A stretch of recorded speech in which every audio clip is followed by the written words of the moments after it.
Good afternoon, Your Excellency. Good afternoon, dear audience. Thank you for coming to the Dutch Pavilion. A big welcome to the guests coming from abroad and the guests worldwide, back in the Netherlands and wherever you have decided to log in. Welcome to the Circular Economy Thought Series, the first of many, hopefully. Distinguished guests, I think it's fair to say that this is the most circular pavilion at the Dubai Expo. It is, right? Yes, I see people nodding that know more than I do. A few years ago, this place was sand. And a few months after Expo is finished, it will be sand again. We're going to give everything back to nature and to the UAE. Just give you a couple of examples. The sheet piles you see there. We have almost 3.5 kilometers of sheet piles used for the construction of this pavilion, including the foundation, which I'm not an engineer like yourself, but I've been told that that's actually quite revolutionary. In the UAE, normally it's built with concrete. This is built with sheet piles. Just another example, like just step with your feet on the ground. That's mushroom. So that is seriously organic and circular. And it's not only here, it's also on the walls. If you look later in front of the bar, there's just a couple of examples of the material that have been used to make a very circular economy-based pavilion, because we want to show to the UAE and the world what the Netherlands stand for. We, the Netherlands, I say, like I represent the Dutch government, but I especially like to welcome the Dutch private sector. We've deliberately kept it in a small group today because it's a very special group for us. I see a lot of familiar faces from Dutch companies that are based here in the UAE, and they want to contribute to make the UAE an even better place, more sustainable and more climate friendly, and it's called the Dutch Sustainability Group. I had the pleasure to be at the founding moment with the previous Minister of Climate Change, His Excellency Dr. Thani Al-Zayudi, in Abu Dhabi. I'm always struggling with Corona. When this was, it was January 2020. 19, you see, I struggle. Since Corona, I've lost track. But this was in January 2019 in Abu Dhabi at the Dutch Pavilion. It wasn't a very sustainable pavilion, to be honest, compared to this pavilion. At the trade fair, we we launched the Dutch Sustainability Group in the presence of the minister. And the idea of the Dutch Sustainability Group is really to gather and to share knowledge, to learn from each other and to learn from the UAE and to see where we can complement each other. And that's where I'm proud of, that we as the government can try to link all of you and see what kind of difference we can make. And it's great to do this in this circular pavilion. Just want to ask you to look around and see the roof there.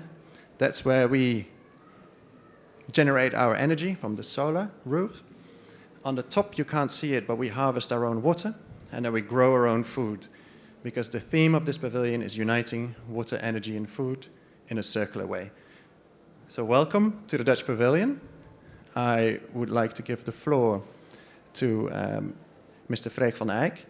He is an expert on circular economy in the Netherlands. He heads the Holland Circular Hotspot, and he will be guiding us through the early evening, afternoon session we have today. So thank you very much all for coming, and I'm handing over the floor to Mr. Freek. So thank you. Thank you, Deputy Ambassador. Thank you, Douwe.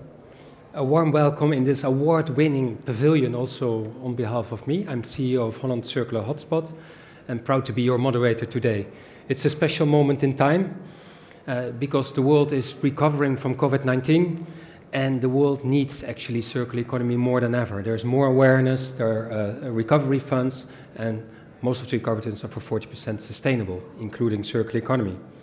And this is the first of more series. Now the series are organized by the embassy and the consulate of the Netherlands, by the Dutch Sustainability Group, of which we'll hear more soon, by NL Business, the Netherlands Business Council, and by Holland Circular Hotspot. Today we hope to define next steps together towards circular economy. We will learn about your policy plan today, so we're honored to have you with us. And we'll also hear from the Vice Minister of the Netherlands, Roald Lapeyre, about the Dutch path to circular economy. And we learned the hard way, so we hope that you can leapfrog. And we have a wonderful panel with a great setup in which we do a deep dive in a number of topics: energy mobility, energy and lighting, and also nasty discussions about EPR and plastics and packaging. Very interesting topic, and it's really a topic with momentum. We thought we need some, before we do deep dives in breakout tables, we do something nice. And we can't bring, let's say, you to the Netherlands, but we can bring the Netherlands to you. So we have a nice immersive digital experience for you. It's the Dutch Virtual Gateway. It's an experience that's designed, developed and offered by NL in Business. So we'll see more about that later. We love interactivity. We hope that the people here in the room speak up, ask questions after the panel. And for you at home, we have a chat function, and we'll make sure that your voice is heard as well. First things first, who are the real heroes of a circular economy? Those are the companies. They invest, they show guts, and they're responsible for scaling up. And we have a wonderful group of companies here, the Dutch Sustainability Group. But who are they? What do they do? I'd like to introduce you to Stephanie Schachsabel, to the host, initiator, spokesperson for the Dutch Sustainability Group. Who are they? What's their power? Stephanie. What's our power? That's a really nice sentence. Thank you very much, Freek, Your Excellency. It's wonderful to have you with us here today and to see so many of my members here. It's a very intimate setting, and we are very happy as the Dutch Sustainability Group to have also an intimate discussion with you. On the policies, as Freek said. The Dutch Sustainability Group, I think, Douwe, you were right. It was January 2020, and I was mistaken. The corona has mixed our feeling of years, actually. But the Dutch Sustainability Group, we formed in January 2020 at the Abu Dhabi Sustainability Week in the presence of His Excellency, former Minister of Climate Change and Environment. We were very proud to have the Ministry of Climate Change and Environment so much involved in this initiative by the Dutch private sector, because we have wonderful multinationals that are established also here in the UAE that have sustainability at their core of their strategy.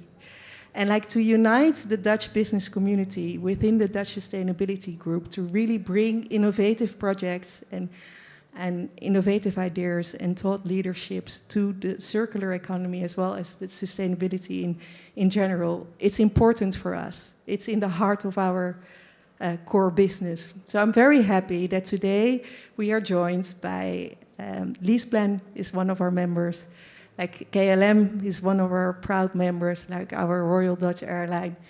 We have FrieslandCampina, who is joining us for today, as well as Signify and Unilever. So those companies today will be the companies that will discuss with you these important topics. And I'm very happy that we're kicking off this circular economy thought leadership today together in this room and with all the people from the Netherlands. So thank you very much. Enjoy the day. And I'm happy to hand over to Freek again. Thank you, Stephanie. Now, we're going to discuss the policy in the UAE and the Dutch policy. And in January 2021, the United Arab Emirates Circular Economy Policy was launched. We have a special guest to elaborate on all the details. Can I invite you to the stage, His Excellency, Aisha Abdoli. Thank you.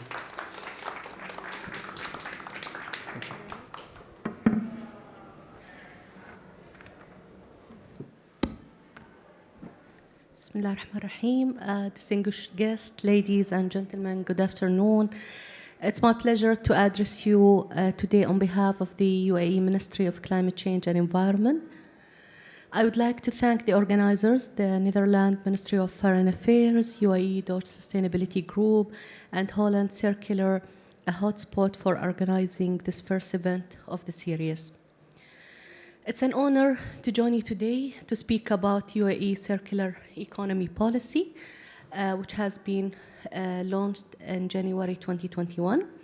In recent years, the concept of mainstreaming sustainability and pursuit of green economic practices have emerged as strategic priorities for many governments and intergovernmental organizations. As a young nation, UAE has always been proud of how the country has transformed from a barren desert to a land of opportunities for both its citizens and residents.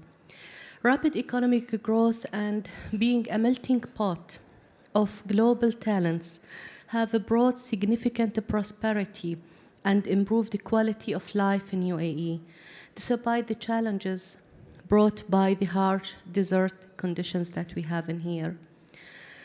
As we continue the momentum and further accelerate progress to remain globally competitive, we equally acknowledge the need to ensure that development happens in a sustainable, inclusive, and resilient manner. And we still have a long way to go in this regard. This vision resonates even stronger with the outbreak of COVID-19 pandemic as we strive to build back better and come out stronger from the crisis. Therefore, governments are now in the process of formulating and implementing their national recovery plans. Integration of climate-related considerations will be, of course, critical in building resilience against the future disruptions of this magnitude in combating the global climate crisis.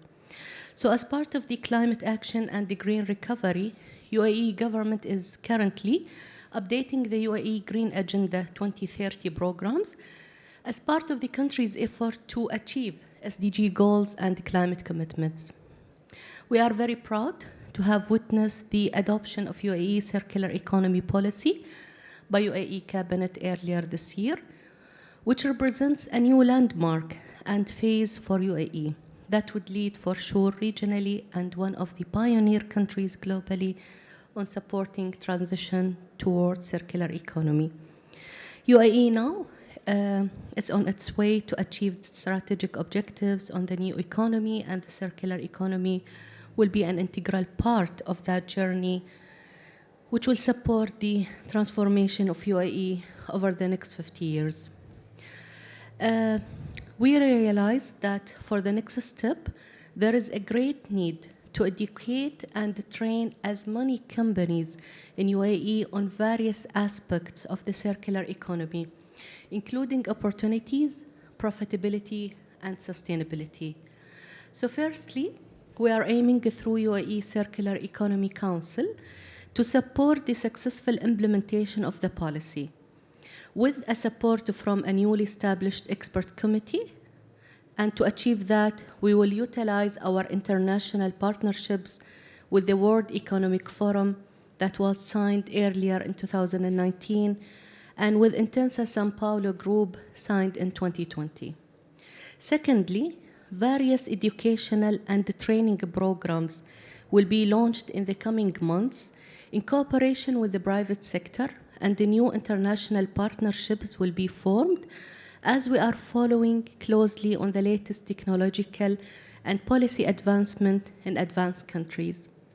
Also, the Ministry of Economy will be leading the path in coordination with local entities and the private sector to attract foreign direct investment in the 4 priority sectors of sustainable manufacturing, green infrastructure, sustainable transportation, and sustainable food production and consumption.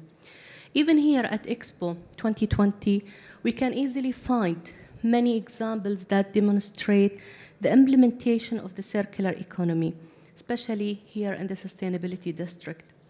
So Expo 2020 is expected to be one of the most sustainable world expos ever, where sustainability is integrated in many aspects, from buildings, construction, to water consumption, tourism, and waste reduction. And Your Excellency, what you had shared with us today with the construction of this great pavilion is a showcase for this aspect. As we are moving forward towards building back better, we should never lose sight of the importance of circular economy as part of the post-pandemic green recovery strategy. As more economies start to open up and achieve a certain level of normalcy, we should seize this opportunity for a fresh start by doing things better. And that involves embracing circular economy both as a mindset and as a way of life. Thank you very much for listening, and again, it's a pleasure to be with you here today. Thank you. Thank you, Your Excellency. Make yourself comfortable. You spoke about the new policy. I think congratulations for your initiative. You have the right to be proud.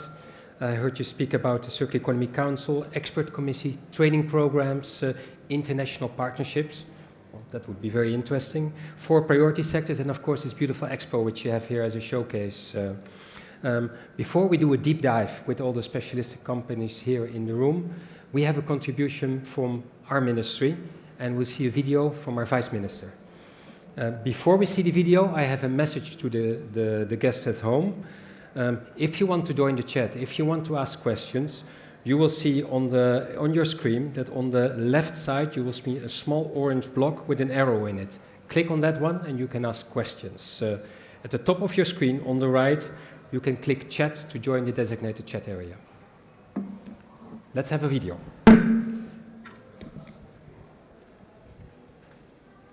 A very good afternoon to every one of you.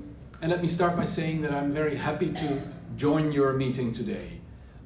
Join your meeting because we believe circularity is very important, and because we are very proud and very glad to see what is happening on this subject already in the UAE and in the broader Gulf region. I personally visited Masdar City many years ago, was impressed about what had been put into work there already, but also impressed by the fact that, for example, the UAE has established a Circular Economy Council, showing how important also in your country, in your region, this subject is. And of course, circularity is a goal that is closely connected to 3 planetary crises the world is facing right now: climate change, biodiversity loss, as well as the issue of pollution. And just to reiterate how important the circular economy is, I would like to indicate that almost 50% of all CO2 emissions are related to material use and material extraction.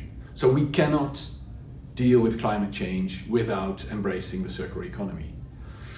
90% of all biodiversity loss is related to material extraction and material use. So also dealing with biodiversity loss means embracing the circular economy. And the same is the case, of course, for pollution, because pollution is a serious issue all around the world, in my region as well as in yours. And by embracing a circular economy, we can deal with that as well. In our country, in the Netherlands, we've put quite bold targets: 50% of raw material reduction for all materials we use, and also a full circularity in 2050. So we really hope, by putting such bold targets, that we put something in motion. But we also translate that into so-called transition agendas. And we believe they're important because they put our larger goal into practice, on plastics, on industrial goods, on material use, but also, for example, on biomass and food, as well as on building materials. This is important because it puts into practice a broader target. We also think we have quite a number of very interesting and hopefully inspiring examples. We, for example, have a company that can completely recycle even contaminated metals, contaminated with asbestos, or contaminated with other substances of very high concern. That was impossible until only very recently, but now it can be done. When you visit Schiphol Airport, you'll see the lighting that is leased, not bought, but leased, which really makes it circular. Everything in the lighting there is circular. And There are several other examples. The biggest Dutch seller of soft drinks now only has 100% PET bottles. And I'm sure in your country, a lot of comparable examples are there already, or at least in the making. And I hope you will use this meeting to share ideas with each other how also your region can become more circular, and hopefully we can learn from this ourselves. So I wish you a great meeting. I hope you will be inspired and inspire each other. Have a great meeting and have a great evening. Here, here, Vice Minister Roald Lapierre from the Ministry of Infrastructure and Water Management. We're a tiny country in a very vulnerable position. By having a collaborative approach, we managed to have our economy viable and our country livable. And we think that if we can do that, certainly the UAE can do that as well. We'll now have a panel where we go deeper into discussion. I gladly invite to the table Her Excellency Aisha Al Abdulli. I invite Mr. Ajay Narain from LeasePlan Emirates, General Manager and Country Manager Head at LeasePlan Emirates, Mr. Sanjeev Kakar, Executive Vice President of Unilever. Please proceed to the table. Virtually with us is Mr. Hari Verhaar. He is the Global Director, Regulatory and Governmental Affairs of Signify, and we'll see him virtually on our right, on your left.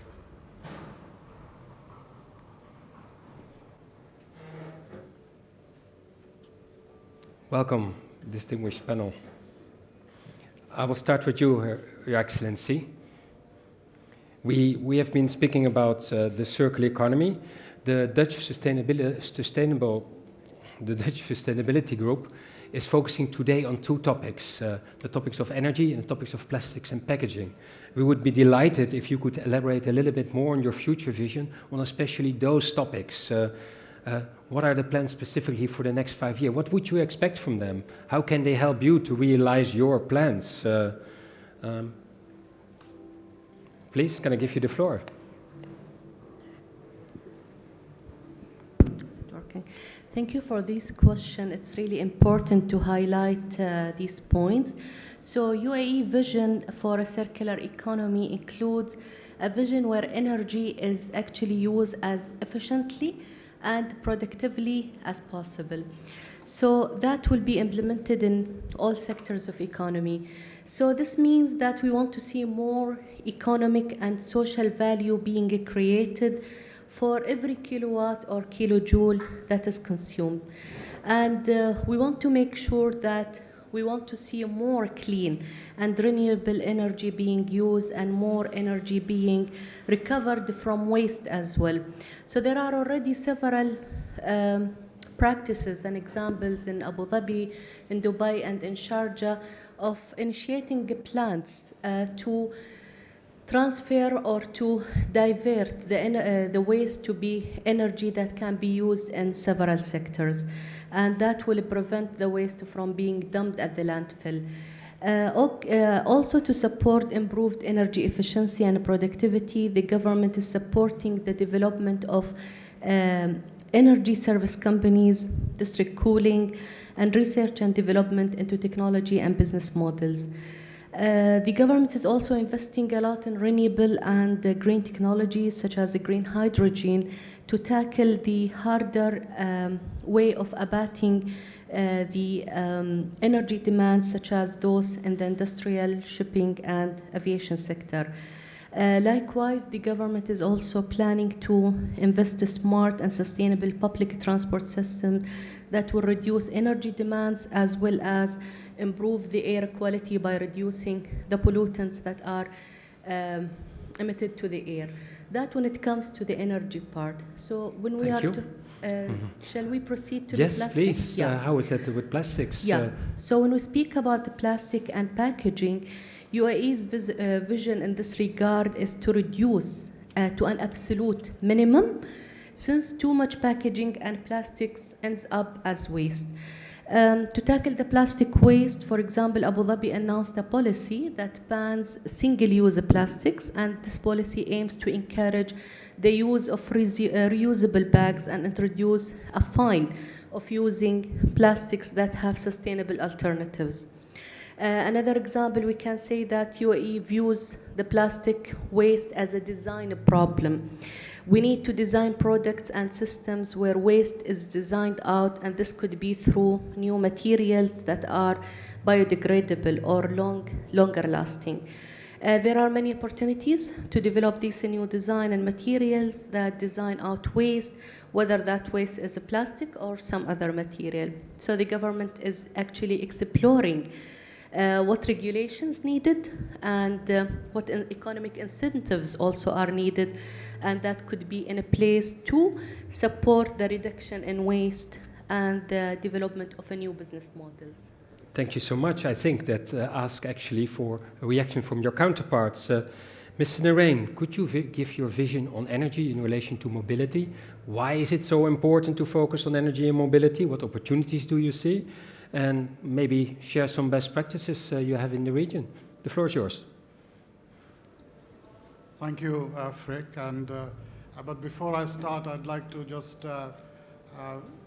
thank Holland Hotspot in particular for moderating the event, the Dutch Embassy and the Dutch Consulate for organizing the event, and of course the great group that we have, the Dutch Sustainability Group, for sort of bringing together so many people of eminence as far as sustainability is concerned, and also Her Excellency Aisha Al Abdulli for being on this panel.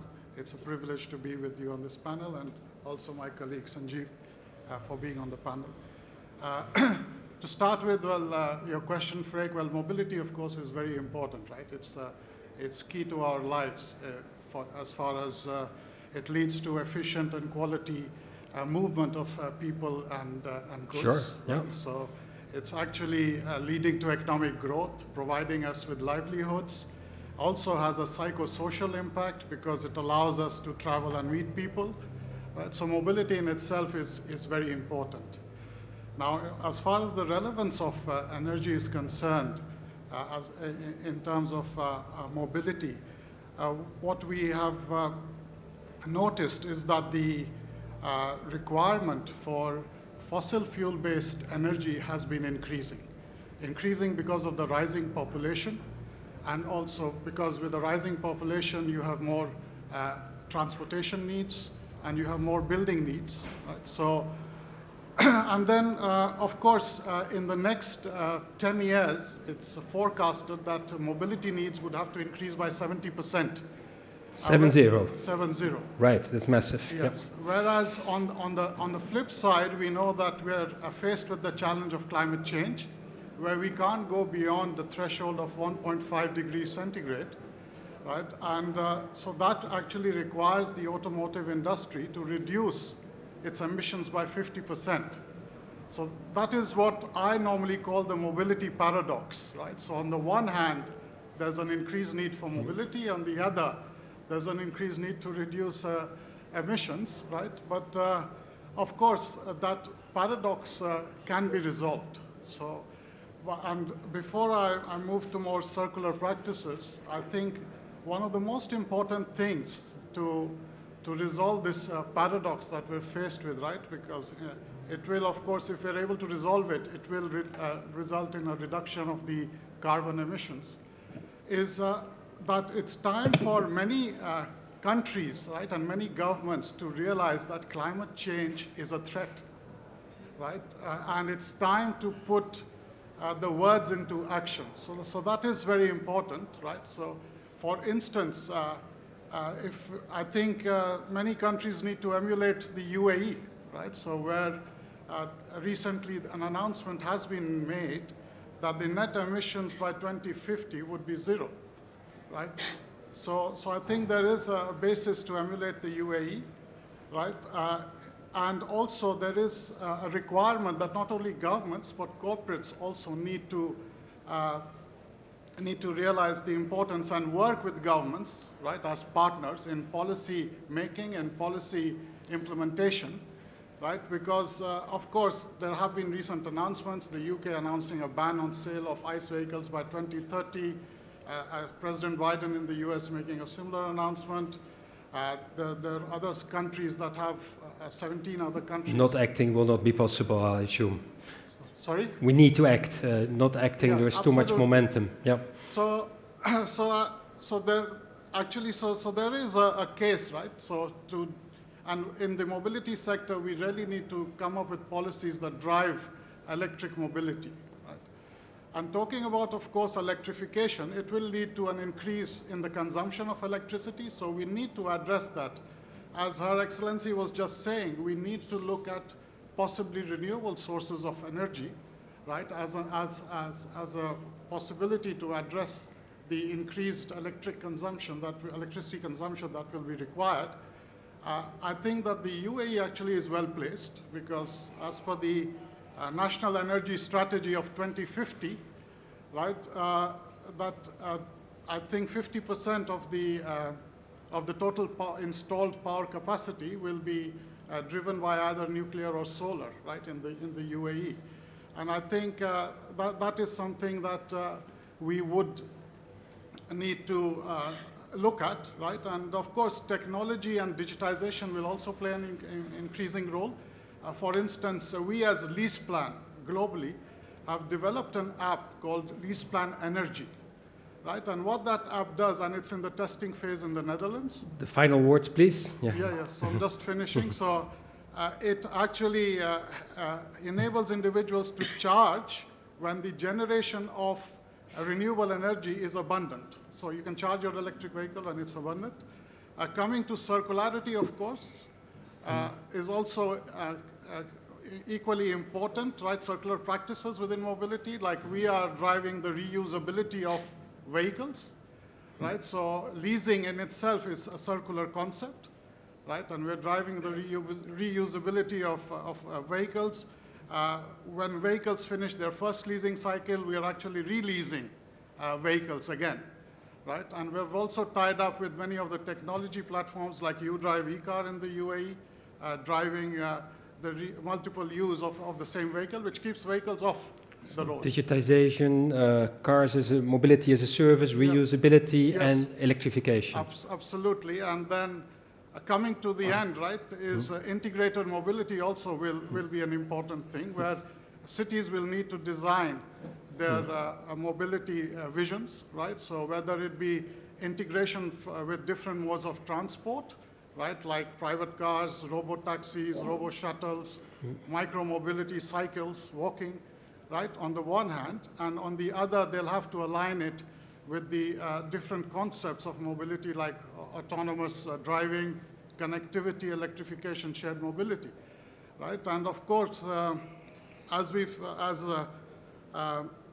it was mentioned by the Vice Minister, right, another concept is you can come up with different concepts of urban planning like smart cities or 10 minutes neighborhoods or 20-minute neighborhoods, right? And examples are Masdar City and the Sustainable City in Dubai, right? So I think there are a lot of opportunities as far as the future is exciting, mix, definitely.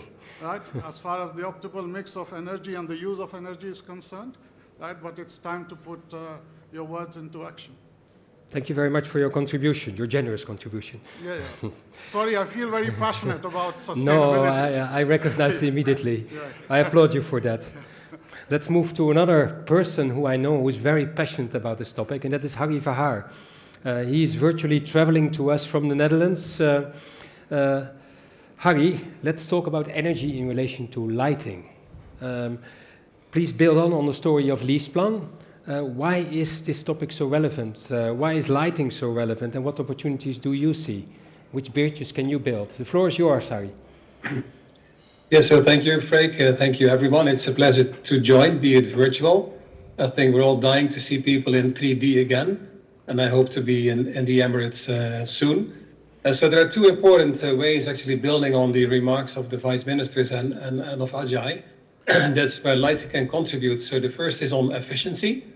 The whole transition to LED lighting offers a massive efficiency opportunity. And secondly, the fact that lighting is going digital. So on efficiency, it's just over a decade ago that lighting was responsible for 19%, almost 1/5 of global electricity consumption. At the moment it's down to like 12-13% because of this whole transition. And we foresee that in 2030 can be down to 8%. But at the same time, we use 1/3 more lighting. So there's more people, more urban infrastructure, so more lighting service being consumed. And so you see a clear decoupling between consumption and let's say the service that it provides. But secondly, lighting is going digital. So already at this moment, all of the LED lighting we put on the market, and for 85% we have now converted to LED lighting, is either IoT connected or connectable. And this means that for parts in technology, we're looking how to make lighting circular, so make it modular, circular ready. Also how to move to 3D printed luminaires, which themselves also have like half the footprint. So we design new business models, like lighting as a service. And the ambassador already mentioned skip-on lighting. You don't need to buy the hardware, you just lease the service. So as much as that you use per month, and that is what you pay for. And the fact that lighting is digital also allows exact tracking and monitoring through an Interact platform that we've created. Let's say the exact functioning, so the working hours, the electricity consumption, the carbon content of the electricity. So in that sense, you see a real leapfrog to new technologies. And what is interesting also looking at the electric vehicle challenge is that we know that lighting of the buildings are responsible for 40% of energy consumption, but they're also responsible for 2/3 of electricity consumption and 85% of the electricity consumption for lighting.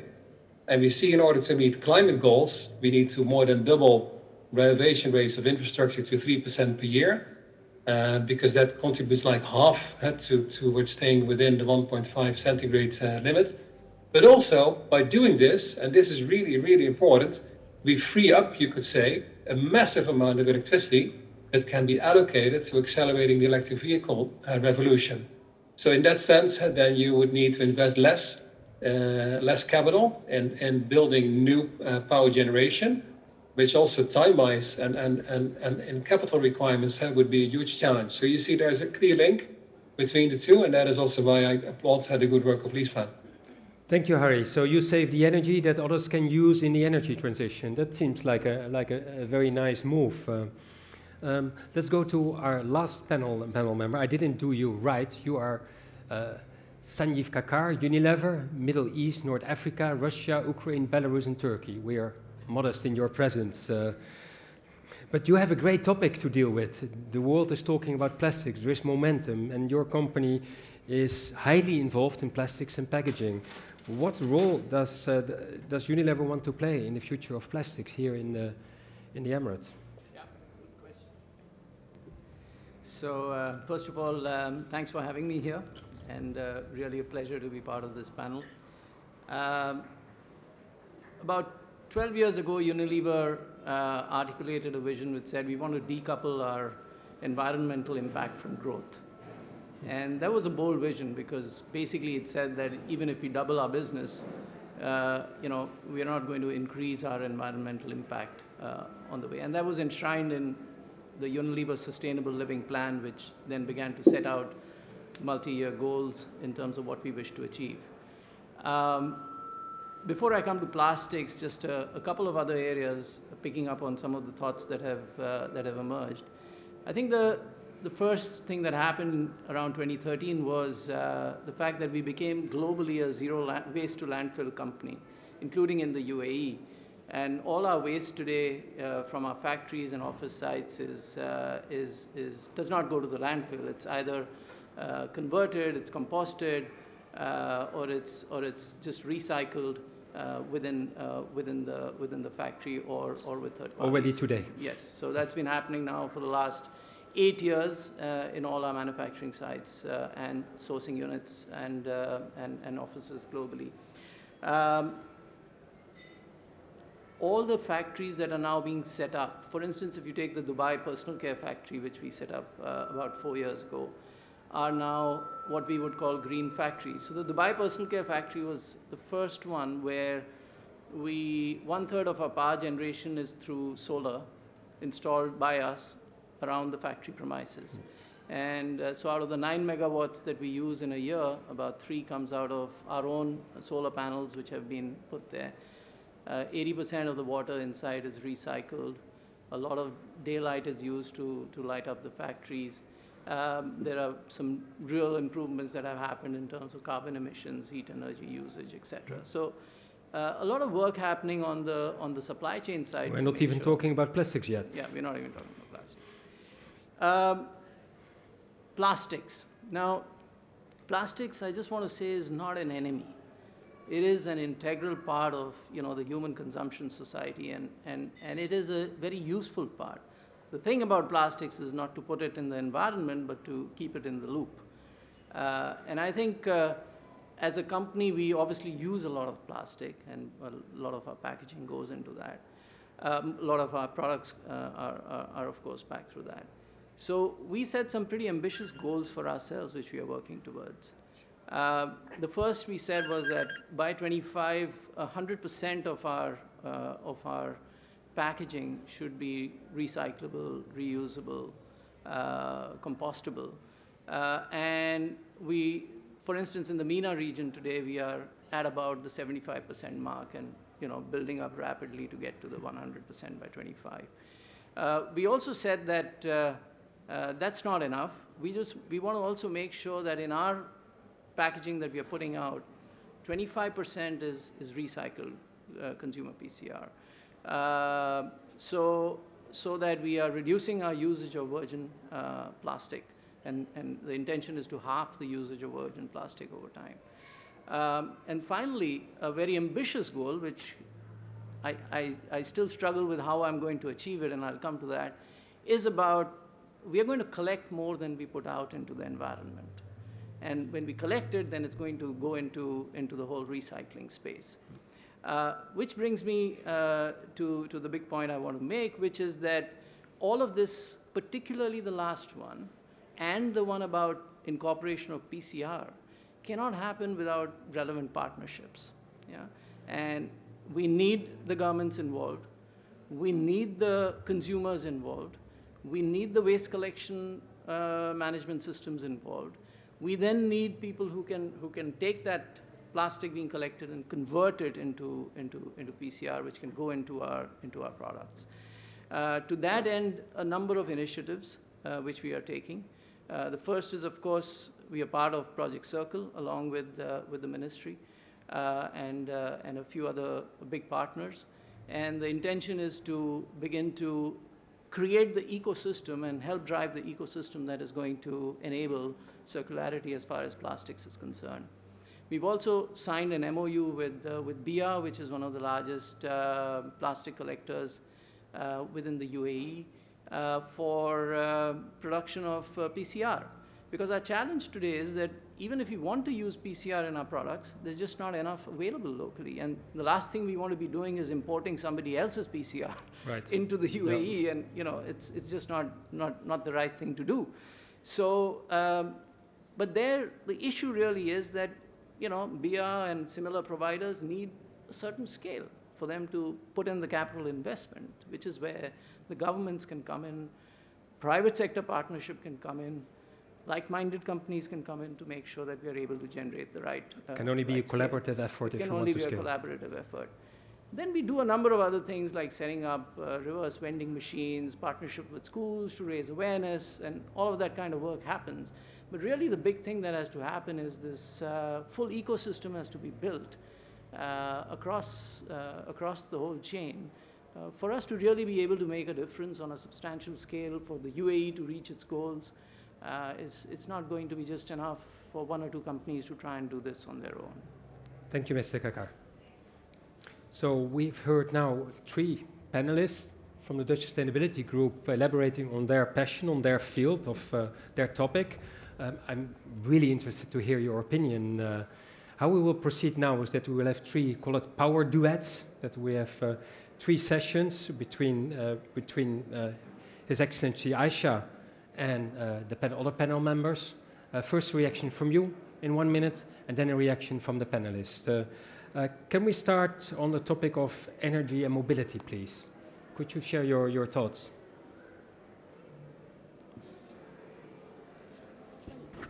I believe that what we heard today is really of a great experiences, because that proved to us that we have really a very mature private sector, and we have potential momentum here in UAE that make the private sector moving toward adopting such sustainable practices. If I go to one of the priorities that had been highlighted in the policy, which is about the sustainable transportation, for example, in that one, our focus will be about low carbon vehicles, green integrated intermodal plans, and public transport and sharing models. This is very much aligned with what had already shared with by Mr. Ajay today regarding the mobility, and I believe that this is really very important in, I would say, having more meat in a place to enrich the policy implementation. So I would congratulate them for the great efforts they are putting in place, and we are looking forward actually to have more and more practices and projects in this regard. Thank you so much. Ajay, Mr. Narain, would you like to react, please? So it's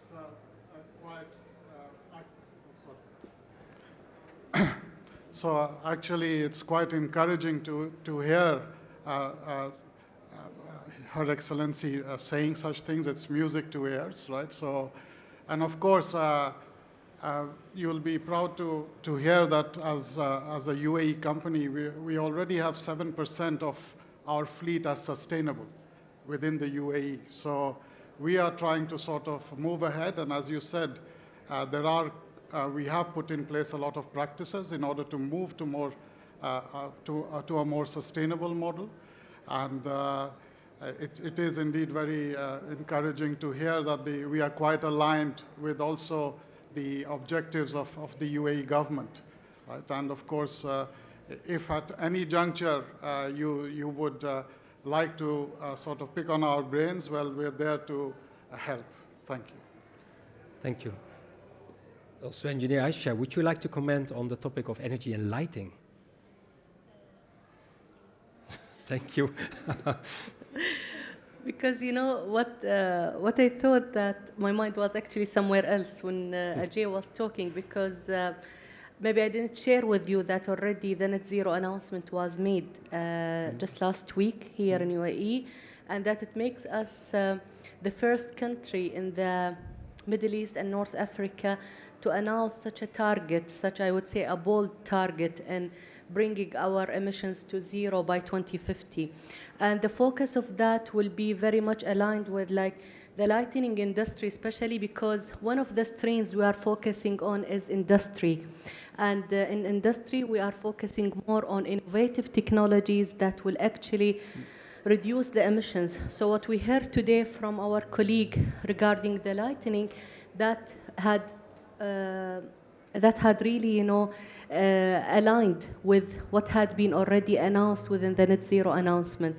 The second sector that the net zero announcement had is the energy, and the third one is transportation, and the fourth one is actually environment, that includes the emissions from the waste and from the agricultural sector, plus how we can absorb these emissions in the carbon sinks by planting more mangroves and having more sinks to absorb all of those carbon. So I'm happy to see that what had been already shared today with us is aligned both with the circular economy policy and also with the net zero roadmap that had been announced just last week. Over to you, Harry, in Eindhoven for a reaction and linking it to lighting. Yes, first of all, thank you for the last wise words of Her Excellency Aisha Al Abdouli. So we have a good experience working also with, let's say, in the Middle East. I remember also that projects that we execute with DEWA, with let's say the Dubai Energy and Water Authority. So I'm confident that a lot can be done on the net zero targets. I think also there then a quick reflection is then it's important to realize how do we spend our time. And I believe there in what I call the 10-20-70 rule. So 10% of our time we should dedicate on inspiration, so like we do today, inspiring people, and what better future can be created and how to do that. 20% of our time on what I call aspiration, so how much needs to be done by when and by whom. But then 70% of our time we should spend on perspiration, so rolling up our sleeves and getting the job done. And I think there are so projects like indeed changing all the lighting to connected lighting in the Emirates. but also adopting programs, have walk-the-talk programs on adopting electric car fleets for ministries and let's say for local public stakeholders and so forth. So it's really now relevant to identify concrete projects, lighting for schools, for different building segments, because there are those building blocks that will actually help us deliver on the net zero target, but also that will help improve, let's say economically at different levels, but also will help us improve quality of life of the people in the Emirates. Thank you, Harry. 10% inspiration, 20% aspiration, and 70% perspiration. I will remember that one. We turn to Mr. Kakar. We turn to the topic of plastics, actually. We turn to you, Your Excellency. You've heard from Unilever that they're walking the talk, that they're willing to make an action. They do a lot, but they can't do it alone. It's really a collaborative effort, and they also need government. Would you like to react in a minute, please, to the topic of plastics? Sure. So actually, to react on what our colleague Mr. Sanjeev has said from Unilever, we have to mention that already one of the aims or the objectives of the policy is actually to promote the private sector or to encourage the private sector to take more steps and bolder, I would say, projects and initiatives in this regard. That's why we are working in a kind of some overarching priorities between the different sectors, especially when it comes to collecting data, because yes, we do have several projects mentioned in here, but we need to focus on monitoring the progress of those projects and initiatives. And that will be very necessary or very important to us to know more data about those projects. So it will be really helpful for us, Mr. Kakar, Mr.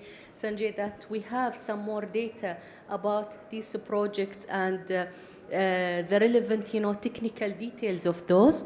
That will also help us in tackling the second overarching priority that we are focusing on, which is related to R&D, because we believe that research and development is very much needed in all of the sectors, I would say. So more work needs to be expedited in this field. The third priority or overarching priority would be related to the integrated waste management. So we have to think about the closed loop concept or the cradle to cradle concept in order to ensure that a waste of one source or one entity is actually a source for another entity, and by that we will ensure that we reduce the waste to the minimum as we are planning for. So, thank you so much. Yeah. I think we have wonderful, let's say, discussion points also for the round table. Mr. Kaga, reaction please from your side. So listen, I love the 10-20-70 principle. It's if I apply it to where we are, we have the inspiration, which is the 2050 inspiration from the UAE. We have the aspiration, which is the new climate and environment policy. And I think it's time for the perspiration. It's time to actually get down and act as industry, bring in all the relevant stakeholders, and really hammer out an action plan that over the next 5 years helps us to meet our, make a substantial leap forward in the area of plastics. I think it's not undoable. It just, if we collectively put our might behind it, I'm sure it can be made to happen. Thank you. Time for action. It's also not rocket science. Very good. I hear in my earpiece from the studio that we're running out of time. We have to hurry up. So I take one question from the room and one question online, and then we proceed with our program. Who can I give the floor? Mr. You in the gentleman, please introduce yourself and please state to whom you want to address the question. Thank you. My name is Karim from the Sustainable City, Your Excellency. We met a few weeks ago. I have a very specific questions related to one of the outcomes of the pandemic, which is our behaviors have changed when it comes to consumerism. And we noticed from data collection in Sustainable City that in 2020 and leading up to 2021, 50% of all our recyclables, 50% are just cardboard boxes and paper. And that was, up from 30%. So I think that we are inheriting bad habits from the pandemic, and everybody's just home and delivering everything. So my question to you Even my colleague the other day, I saw her drinking at the office a cup of coffee from Tim Hortons. The question, please. And so I was like, where did that coffee come from? Uber. So circularity. What do we do with all this cardboard? How do we push back on this trend? Because it's really invading our space. And specifically when it comes to Unilever and all that, waxed cardboard boxes and containers, we really don't know what to do with it. So how do we reverse that trend? So I think that's a question to all three of you. Thank you. So look, nobody asked for the pandemic. It came on us, and everybody essentially did what they could to keep the pipeline to consumers going. Consumers were just stuck at home and not willing to get out. And e-commerce was the only really big solution. We've also seen our e-commerce sales grow tenfold, and contributed to the challenge, you say. I think what I'd like to say is that the challenge is well recognized in the company. And there are a number of solutions which are being put in place in partnership with players like Amazon, etc., which reduce the size of the cardboard, which creates more value-dense products, so that across the value chain the carbon intensity is significantly reduced.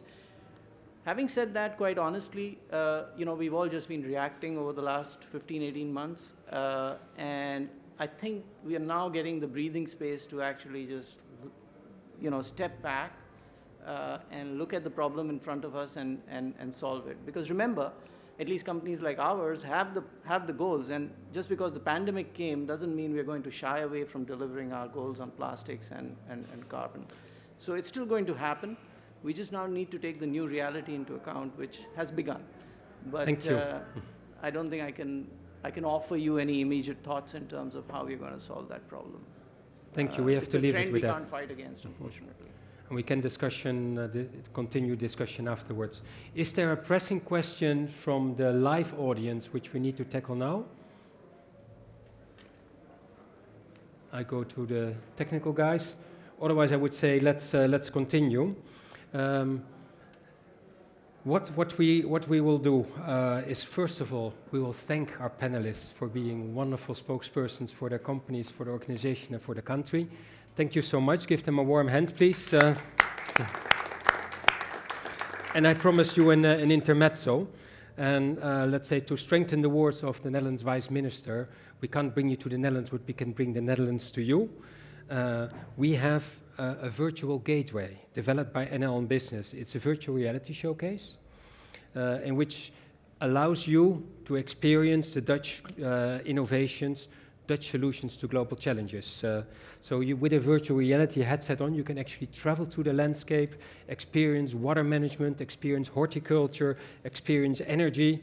This is an experience designed to inspire you. And to have an introduction, we will soon start a little introduction video. Can we see the video, please?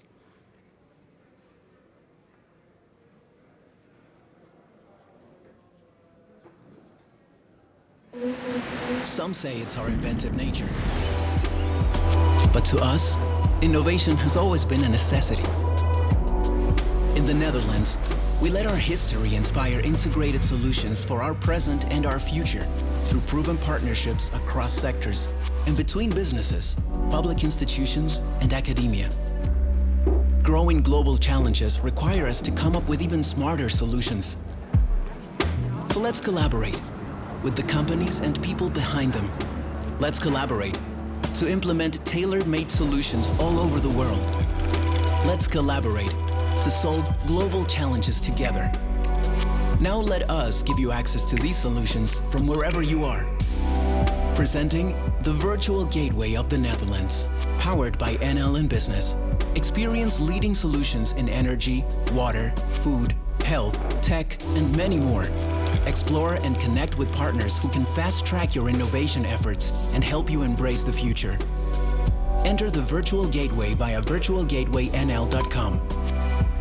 Experiencing Dutch solutions has never been so close. So, and of course, we'd like to appoint some volunteers for the virtual reality show. Please come forward. Can we share you the virtual reality?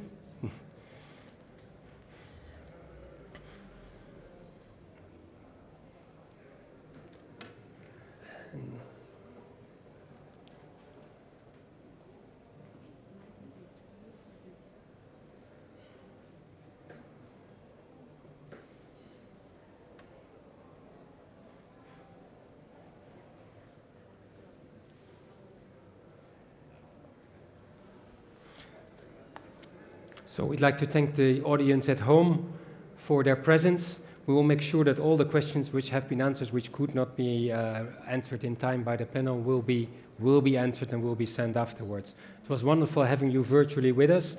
Make sure that you are here the next time, that you can experience the virtual reality as well. Great to have you with us. See you back another time.